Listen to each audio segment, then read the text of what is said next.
Bulletproof Radio, a state of high performance. Hey, it's Dave Asprey with Bulletproof Radio. Today's episode is a remastered version of one of the best interviews I've done to date. You're totally going to love it, and I promise you that I will not take your time to direct your attention to something that isn't absolutely stellar.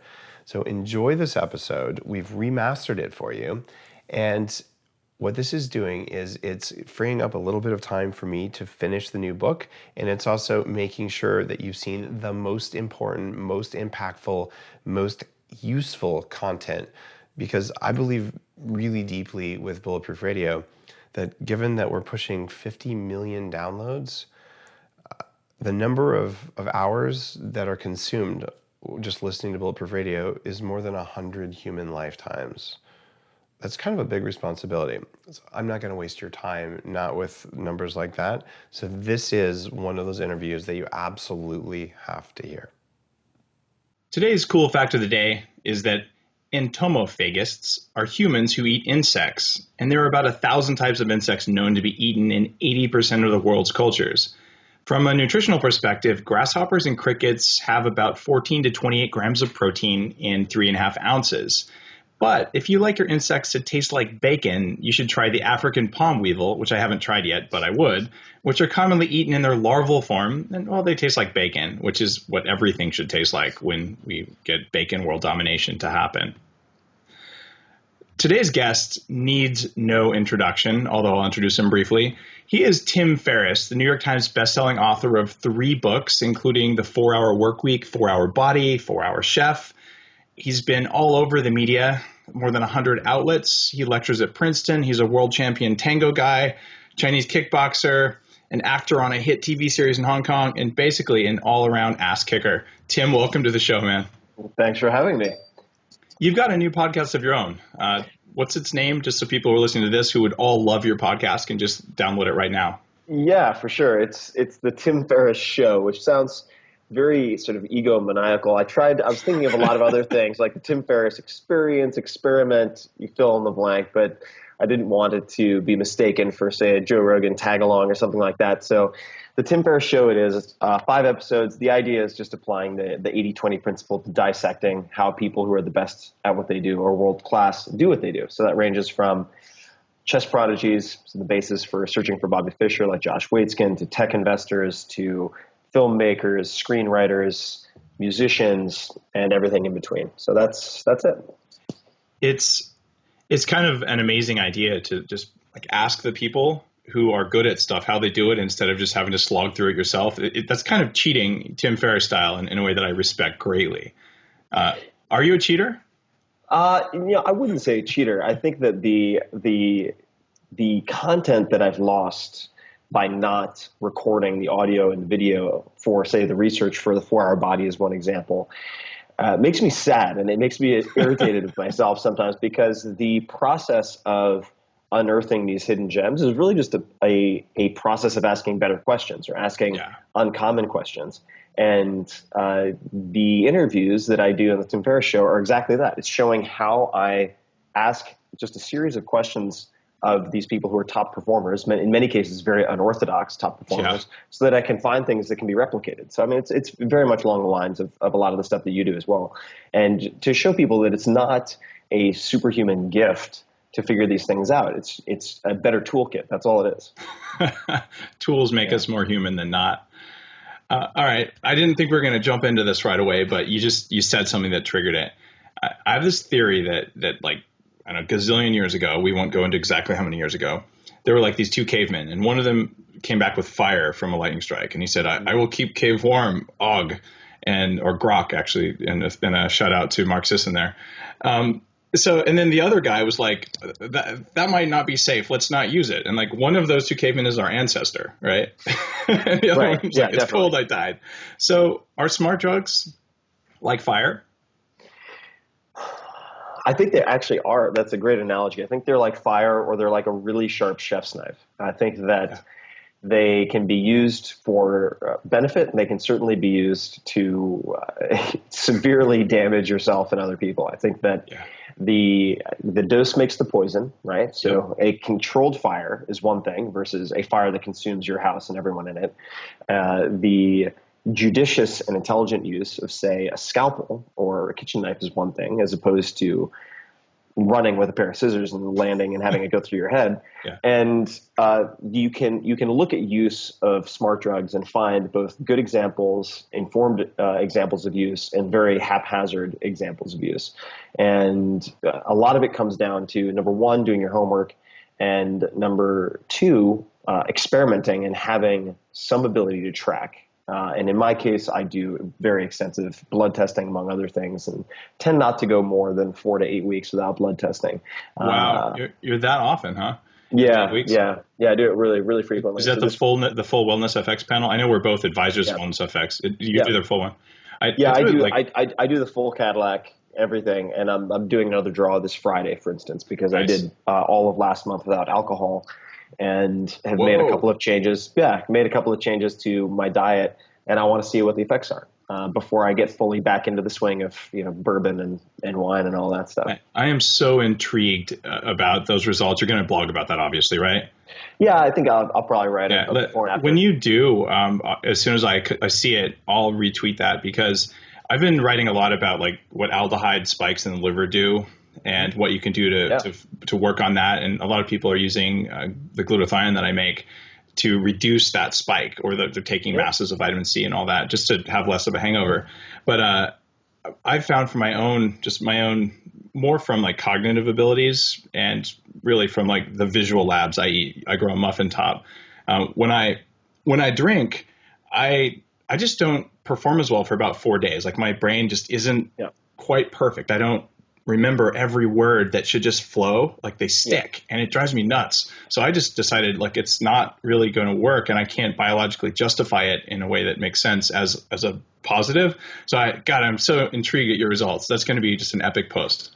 Yeah, I'm excited about it. And to come back to something else that you mentioned also, I think that the way we're talking about smart drugs, and as you know, I mean, I've tried a million different things, as have you. So ranging, I mean, we can get into it, but I mean, vasopressin, hydrogene, you name it, modafinil. I've tried a lot of these. I generally have two assumptions when I'm doing experiments. The first is what I mentioned, which is the dose makes the poison. So there tends to be let's just say an inverted, or no, it's more of a bell-shaped curve of effect and side effect. And in my mind, they're typically rather correlated, where at some point the dose to benefit ratio is off. And you could take something that's thought of as very innocuous, like water, and you can kill someone through overconsumption of water.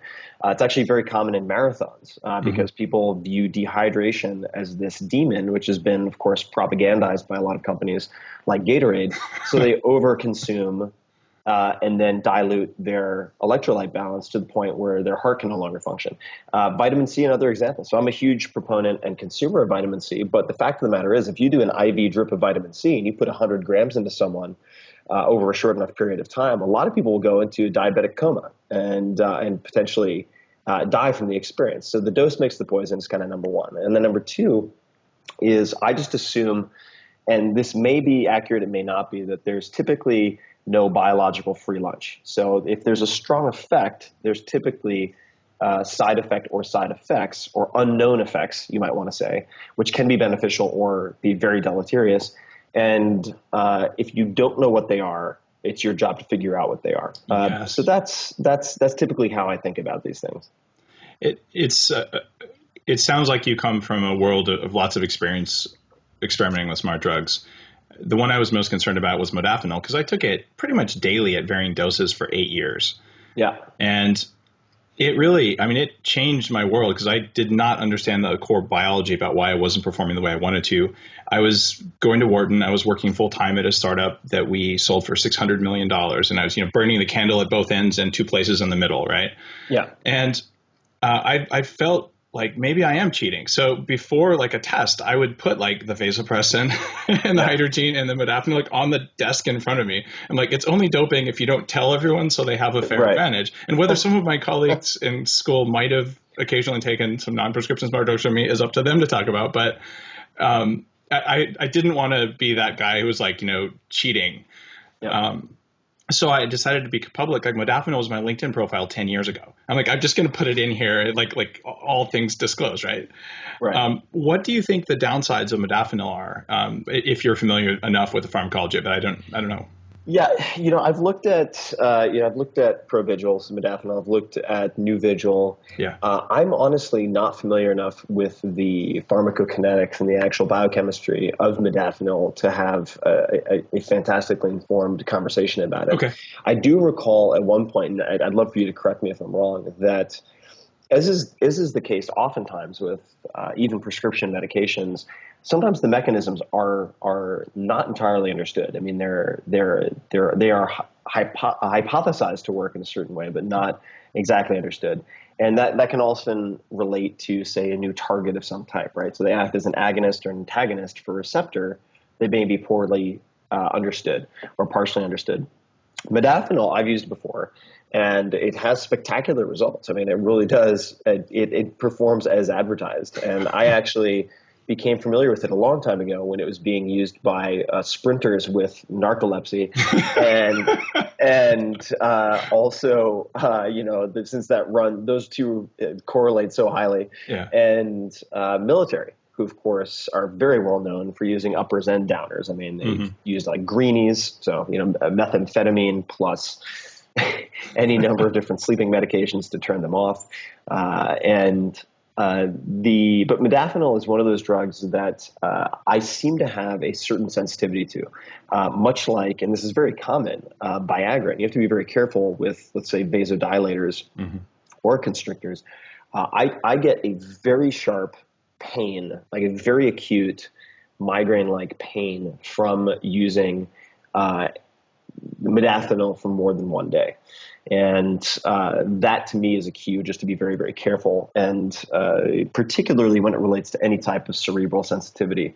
And of course, this, but that's been really brought into sort of high def for me with the unfortunate passing of Seth Roberts recently. I was shocked to hear that. Yeah. I mean, very otherwise healthy guy from all outward indications, like drops dead on a hiking trail in Berkeley from what appeared to be, and there may be more information that's brought this to light, but I think it was a cerebral hemorrhage or some type of aneurysm. And there are a lot of theories as to why this may have happened. One of which is that it appears he was consuming 10 times the sort of suggested higher tolerance dose for flaxseed oil and other types of oils, and which can be dangerous. I mean, it's there's a lot of anecdotal evidence to support increased frequency of, say, intestinal bleeding or stomach bleeding if you consume massive quantities of fish oil, for instance.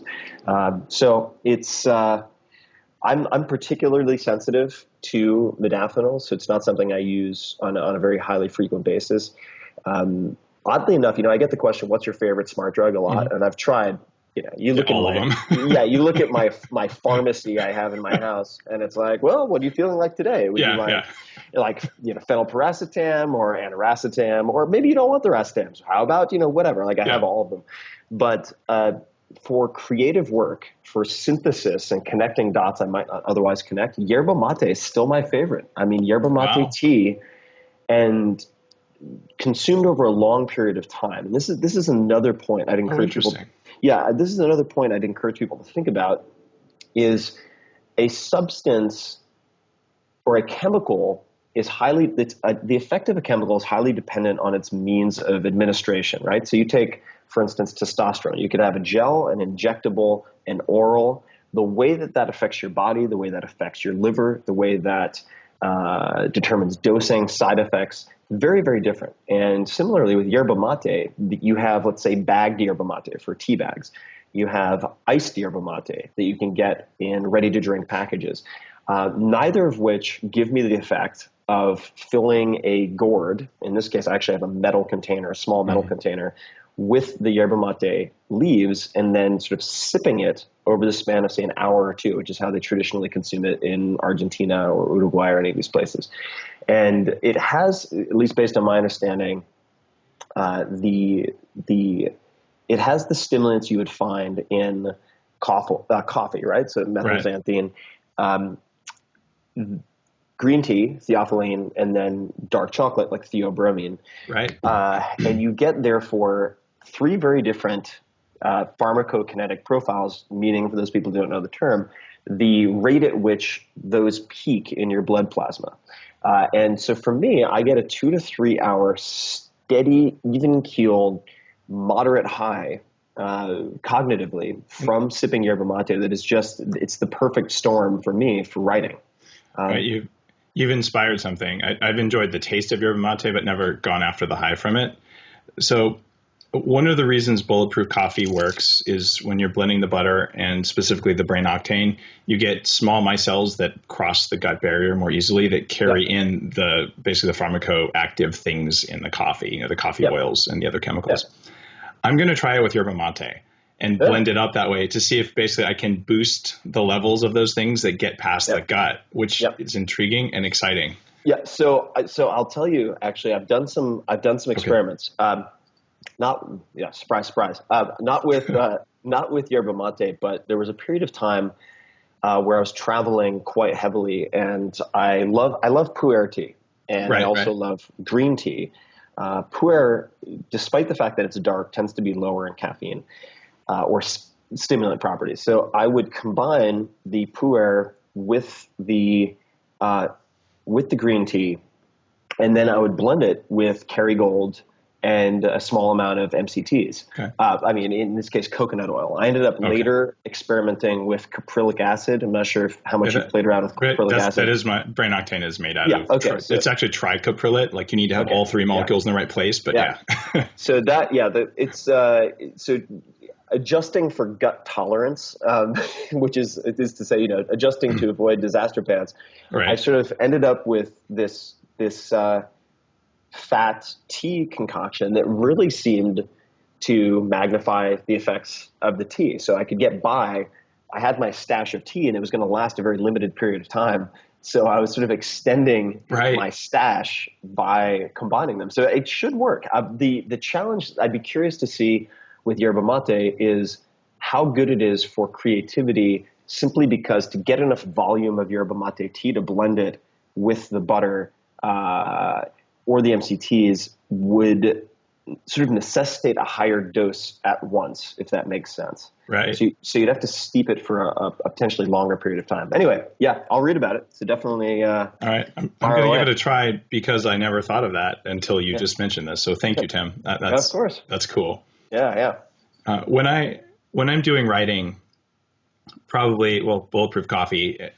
For some reason, I get most creativity at night. So this is biologically destructive. But if I just really want to do 10,000 words, it's like 11 p.m., Bulletproof coffee, and aracetam stacked with phenylparacetam, and some Siltap. And I've been helping Abelard Lindsay out on, promoting Siltap. And that whole combination, I'm good to go. And it's like I just disappear. And then 8 or 9 hours later, there's all these words and they're good, right? Yeah. That kind of flow state. Yeah, definitely. And Siltap is great stuff. I originally connected with Abelard. I ended up mentioning the Siltap stack in Wired magazine. This was well before he was producing it with, I guess, Natural Stacks as the brand. Yeah. And he's close by. Obviously, he's kind of in the backyard up in NorCal. And I'm a huge fan of the stack. What I find personally, and again, so much of this is dependent on your individual biochemical signature. I love Siltap. If I use it, I just need to ensure that I can budget for 10 to 12 hours of sleep that night, because I need to replenish whatever is being put into hyperdrive.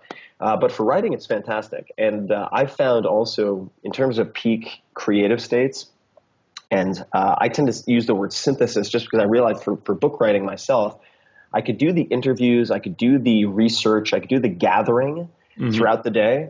But the only time I actually put out good drafts of finished content, the synthesis, was between, say, 10 p.m. and 5 a.m. Oh, so you have that same window. Yeah, it's horrible for your social life or any of your relationships. But what I noticed is that even people who write early tend to do it before the rest of the world wakes up. So it's this kind of 10 p.m. to like 7:30, 8 a.m. range that seems to be very consistent across all of these top writers, musicians, artists, and actually, one of the books I have a book club, and one of the books that struck me was Daily Rituals, which is about 200 of these people, and it's extremely consistent. Like you almost never find someone who's like, yeah, I do my best work after lunch. Almost never happens.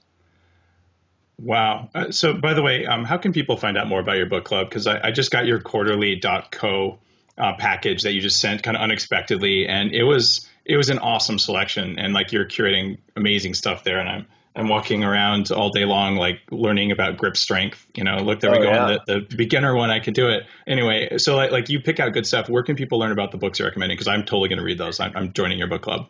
Yeah, the book club has been really fun. I've been basically acquiring rights to books that I think are underappreciated, and then promoting the living hell out of them, and in some cases producing audiobooks and things like that. So if you just go to the blog is 4hourblog.com, FOURHOURBLOG.com, and then just either search Tim Ferriss Book Club, and there will be a dedicated page shortly, or look under topics and click on book club, and there are 4 or 5 books thus far. The quarterly stuff is really fun. Those are just objects or books or anything that I get obsessed with and can't get out of my head. I put in these boxes for people once every 3 months. They can check that out just at quarterly.co/Tim.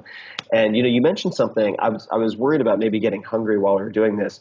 And it's so crazy that this ties into your cool fact of the day. But so I have these things. Nice. I've been experimenting. I'm not sure if you've seen these. Yeah. The EXO cricket flower bars. So I'm meeting with those guys, I think in New York or somewhere in the next couple of weeks. Yeah. Yeah. So Gabby and Greg are great. And they're working with the former head of R&D at the Fat Duck, which is the #1 ranked restaurant in the world, to develop insect protein into an American sort of mainstream food product, which is a huge challenge. I'll be helping them. But these may or may not pop up in your next quarterly box. There's going to be a lot of fun stuff coming. I just gave my kids cricket bars for the first time. I found some up here in Canada. It's not the EXO brand, but the next time I'm in the States, I'm definitely going to be getting some of those because it's a good idea. And I'll tell you, compared to like soy or tofu, I'll be eating crickets all day long. Oh yeah. Well, what's so cool about cricket or insect protein in general, and I think the whatever they were, not the witchetty grubs, but like the weevil worms or whatever they were that you mentioned, they're actually nicknamed jungle bacon, which is like, I could see a brand, but you can sell it to paleo people across the country. What's so cool about insects, and I did a lot of research with insects during the 4-Hour Chef. I mean, I bought live insects of all different types and made food from them, is that unlike a lot of, say, isolate products, which I also consume, but crickets are very minimally processed. So you basically just take live animals. This is very hard to do with cows, for instance, and you just grind them up, and then you have this end product that has a complete amino acid profile. That lacks the phytoestrogens and other things that might be of concern with a lot of common sources otherwise. So it also straddles this really interesting world where paleo people and vegan people generally do not get along, and this is one of those rare food sources that might actually straddle both of them. So I'm curious to see how people respond to it. I gave a talk at David Wolf's conference recently. Yeah. Who's a raw vegan kind of guy, and I've got a lot of respect for him. I used to be a raw vegan, and raw vegans care as much about food quality as you or I do. Like it really matters what you put in your body. They might just like their vegetables not compressed as meat. But I stood up and I said, guys, just a confession. This was my opener. I'm a lacto-ovo-beefo-porco vegetarian. And I'm like, I'm either going down in flames for this like 90-minute talk or they're going to love me. And they were like, the audience was really cool. And I talked about like butter and salt and why they have a place in the human diet. And end of the day, I think there's more commonality between vegans and paleos than either side wants to think about. And I mean, I've made fun of vegans every now and then because they're so fun, right? Yeah. But at the same time, I've been one, so like it's a little bit of self-referential. So yeah, no, agreed. I mean, I think sort of the polar extremes have more in common in almost any place. Yeah. Than they have in common with the moderates in between. That's true for fans and critics as well. I mean, I find, for instance, if you look at your fan base or my fan base, you find these polar extremes of people who love everything you put out, yeah, regardless of what it is, and people who hate everything you put out, regardless of what it is. And what I've noticed is that, and this is not always the case. This isn't necessarily true in veganism and paleo, but they're the fastest to switch. So if you slight, or if one of your diehard fans has the perception of you having slighted them or mistreated them in some way, yeah, they can become your absolute worst nightmare. Conversely, one of your diehard haters, if you manage to convert them, can become your biggest supporter and most vocal supporter. So it's been very fascinating to watch that kind of stuff. And people, I get a lot of weird stuff in terms of I've had death threats and all sorts of craziness. And wow. People ask me like, oh my God, like, are you worried about your haters? And I'm like, well, I am. But, on the other hand, I'm actually equally concerned for the fans who try to follow advice without doing their own homework and due diligence. Oh, yeah, Tim. It's worrisome, right? Like, I had one guy who's consuming 22 tablespoons of brain octane a day, and I'm like, God. He's asking me for advice. I'm like, dude, I have no idea. Like you could melt into like a jellyfish substance tomorrow. Like no one's ever done this in history, and I don't think you want to do that with your body. But I can't stop you, right? So you're holding a mantle where if you recommend something and then it doesn't work or it harms people, do you feel personally responsible for that? Like at some level? Well, I try to, my general process for testing this stuff is, number one, I test everything myself. And then once I've tested it on myself, for safety first, efficacy second, then I will test it with other people who are sort of my core group of testers, which is a small group of people, men and women of different ages and ethnicities. And typically the tests themselves come from my hypothesis that is formed after reviewing studies on, say, PubMed or something like that. So there's some kernel of research or data in the beginning. And then only after that will I make recommendations. What I've realized, though, is that if you provide anything that can be remotely hazardous and you include instructions and warnings for how to avoid it being dangerous, you should assume that 10% of the people who read it are never going to pay any attention or any heed to the warnings. And that's why, for instance, I had a chapter on breath holding. David Blaine taught me how to hold my breath in the 4-hour body. And I personally, it was not anyone else asking to have it removed. I asked to have it removed because a number of people, nothing catastrophic happened, but people were not paying attention to the warnings. And I said, look, do not practice this in water. Like, if you're ever going to try it, you sit in a chair and here's how you practice. But needless to say, there were people who were like, oh yeah, I'm going to go out to the public pool and try this tomorrow. And I'm like, no, because if it's 6 inches of water, 6 feet or 60 feet, if your face is immersed, it doesn't matter. They can all kill you equally. So, so I had it removed. I feel a responsibility to teach people how to be good citizen scientists and how to judge and separate good science from bad science. Once I provide that toolkit, I hold them responsible for what they do. And I can point the direction and say, I find this interesting. I have tried this. But I do take the responsibility very seriously. So I do believe that with great audience comes great responsibility. And you have to assume that 1 out of every 1,000 fans or readers or customers you have is completely batshit crazy. So you have to account for that, right? And if you have a million people, right, that's a small army of crazy people.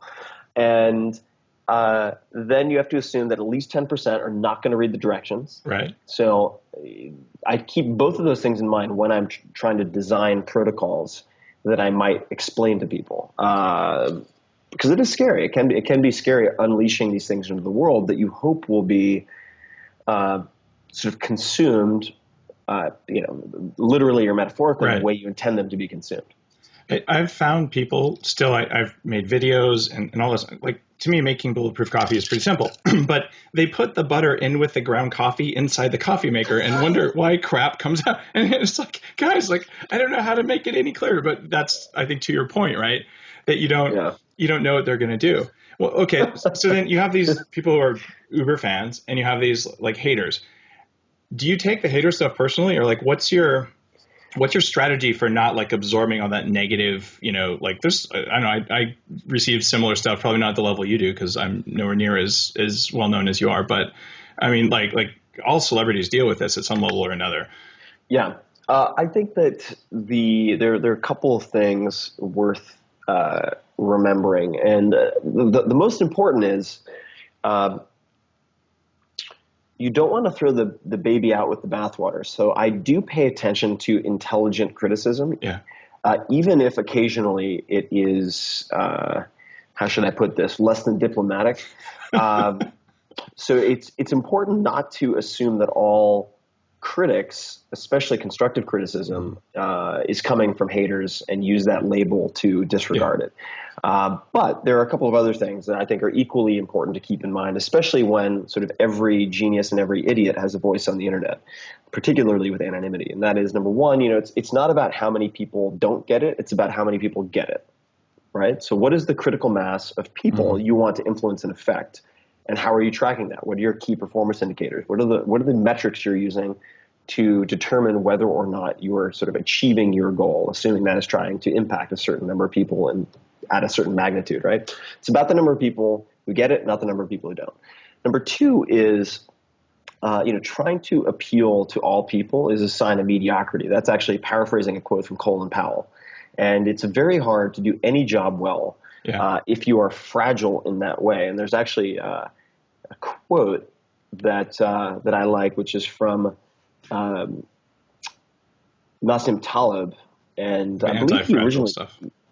Exactly, and he actually emailed this to me before Anti-Fragile came out, and it was, robustness is when you care more about the few who like your work than the multitude who hate it or hates it. In parentheses, artists. Wow, fragility. Yeah, fragility is when you care more about the few who hate your work than the multitude who loves it. And then in parentheses, politicians. And I think that's very critical to keep in mind as you interact with the world. And in addition to that, I should say, just as a general rule, I don't go out of my way to search for negativity. So on YouTube, for instance, it's fine to enable comments. I'll pay attention to a handful of things once and again. But if you look at any video and you scroll down, within the first 200 comments, Hitler's going to come up. Right. Like Hitler or like racist epithets will get thrown around within the first 200 comments. Does not matter what the video is. It could be a kitten video. It could be a nonprofit video. It makes no difference. So I go out of my way to filter that kind of stuff out. And the rule is, for instance, on my blog, and the blog comments make this very clear, and I think this is part of the reason that my community is very well known for being extremely positive and constructive, not always agreeing, is the rule on my blog is you can disagree and you can even attack me, but you can't attack each other. If you attack one another, you're going to get banned. I will blacklist you. I have no problem with it. And I treat it as my living room. It's like if I invite 10 dinner guests over, there can be a spirited debate. But you can't call someone a fucking idiot. If you call someone a fucking idiot, you're not going to get invited again. And on the internet, that equals getting blacklisted. And I enforce that very, very seriously. And that doesn't mean there are no critics. There are plenty of critics on my site who will provide me with very valuable feedback, but they do it in a way that is not insultingly confrontational. The difference between the facts are wrong or I have doubts about what you said versus I have doubts about what you said, you scam artist truant or whatever, whatever they make up, right? Yeah. I try to do the same thing. I'm not probably as gifted as you are at that. But if there's personal attacks towards others, or honestly, if you want to say the same really negative stuff about me, I will delete the comment because it brings negativity to everyone. And if you want to say I'm wrong for a good reason, maybe I am wrong. And then I damn well want to know it, right? Yeah, there are the number one rule for me is you're not allowed to attack anyone else. If you want to attack me, that's fine. You attack another commenter and you make it an ad hominem attack, you're gone. You're booted. Yep. This is a neighborhood. This is a tribe. And like, you know, whether you like it or not, you're on my blog. That makes me the village elder. So like, you know, you play by the rules or you're gone. Like any society, like any culture, like you play by the rules or you get exiled. That's it. Cool. You know? All right. I got another question for you.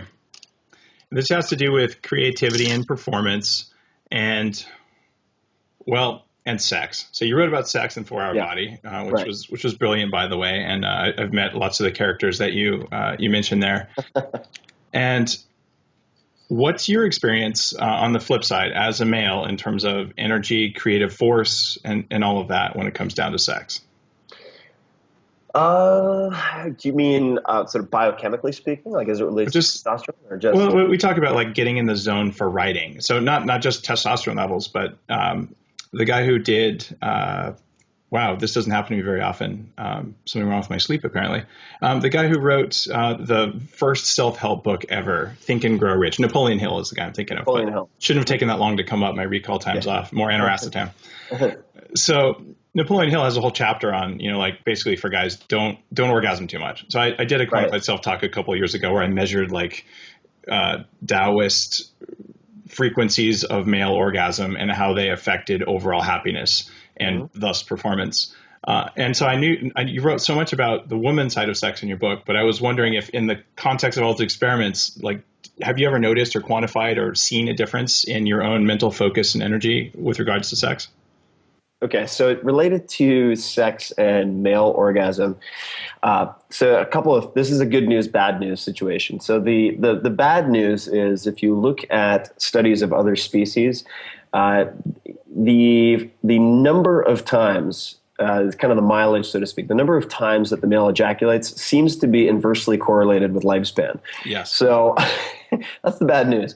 The good news is, at least in my experience, sacrificing myself for science, and I'm looking at, I want to look at the actual sort of physical determinants of this, and I haven't quite pinpointed it, but I think that if you are ejaculating from sex, that you can do it fairly frequently and still maintain the type of alertness and drive and sort of practical aggression that comes from very healthy, if not optimal, sex hormone levels and so on.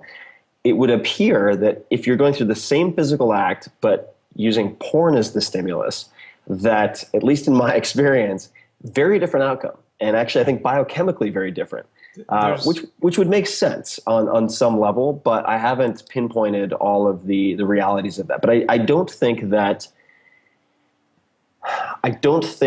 to say aim for optimal cognitive performance, you have to abstain from sex for extended periods of time. It doesn't seem to be the case. If you want if you want to optimize for sperm count and sperm morphology and so on, it appears that around 72 hours is where you get the highest quality of sperm. So stopping yourself up for 2 weeks does not improve the outcome if you're looking to, say, bank sperm, for instance. Probably lowers the outcome from my book on fertility. It wasn't a good idea. I think if you get into that, Google dopamine sensitivity and porn, I think what's going on there is just higher spikes of dopamine in shorter periods of time, so you get dopamine resistance. That's a theory, but I don't know if it's the right theory, but I don't know how to test it either. Yeah, that could be it, right? It's like insulin resistance. It's porn-induced dopamine resistance. There's probably some great acronym for that, like PON or something. All right, we're coming up on the end of the show, Tim. There's a question that I've asked every guest except that one time when I forgot. And the question is, if you had 3 pieces of advice for people, it doesn't have to be from any of your books or anything like that, but just your entire life experience, the 3 most important things to tell people who want to perform better, who want to kick more ass. That's a good question. Let's see. The first would be, you're the average of the 5 people you associate with most. So pick your peer group. I mean, that's physically, financially, emotionally, all of the above. You're the average of the 5 people you associate with most. So pick those people very, very carefully. Second would be, It's about the people who get it, not the people who don't get it. So related to our conversation about haters, like focus on the impact you're making, not the people who are nipping at your heels, who are the detractors. And it's worth watching the movie Ratatouille to listen to Anton Ego's concluding speech for this. And then point number 3 would be have big goals. Read the book, The Magic of Thinking Big. Have big goals that get you fucking excited. I think the main reason that people don't do amazing things is they aim for what they perceive as realistic in quotation marks goals. So have some like big crazy goals. Do some, obviously with sort of self-preservation in mind. I mean, really aim for the stars, which sounds cliched, but if it was either Larry Page or Sergey Brin, so one of the Wonder Twins behind Google, who said, something that a lot of people miss is that when you aim really, really big, and I'm paraphrasing here, you can look it up. When you aim at something really huge, it's hard to fail completely.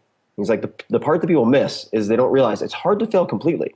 You usually get some tremendously amazing outcome if you shoot at something big enough, kind of Elon Musk style. Right. It's hard to fail completely. So think big. Those would be my 3 pieces of advice. Well, you're one of the probably top 2 people I ever wanted to get that piece of advice from. So thanks, Tim. Badass advice, as I'd expect. By the way, the other guy is Robert Greene, who's agreed to be on the podcast as soon as we get our calendars lined up. The Awesome. Guy who wrote Mastery. So like the 2 of you, like, I really want to know what's in there. What a fantastic list. All right, Tim, you have more projects than I can keep straight in my brain without more smart drugs than I took this morning. Give me a rundown of the URLs where people can find out about the cool stuff you're doing, including your angel investing, which I'm intrigued by. Yeah, definitely. So there are a couple places where people can see what I'm up to, the latest crazy experiments that I'm doing. The heartbeat of it all is the blog, so 4hourblog.com, FOURHOURBLOG.com. You could also just Google Tim Ferriss blog and it'll pop up. Twitter, I do a lot of my shorter form links to studies. I poll my audience quite a bit. Do some really fun stuff on Twitter. I have about 500,000 or so followers there. That's just T Ferriss, so TFERRISS. Facebook is just Tim Ferriss, 2 R's, 2 S's. And if you're interested in tech and angel investing, I have one of the largest syndicates on AngelList, which is a very, very fascinating site. I'm an advisor to the company. You can check it out. But I have about between $3 and $4 million in committed capital for these startup deals that I do.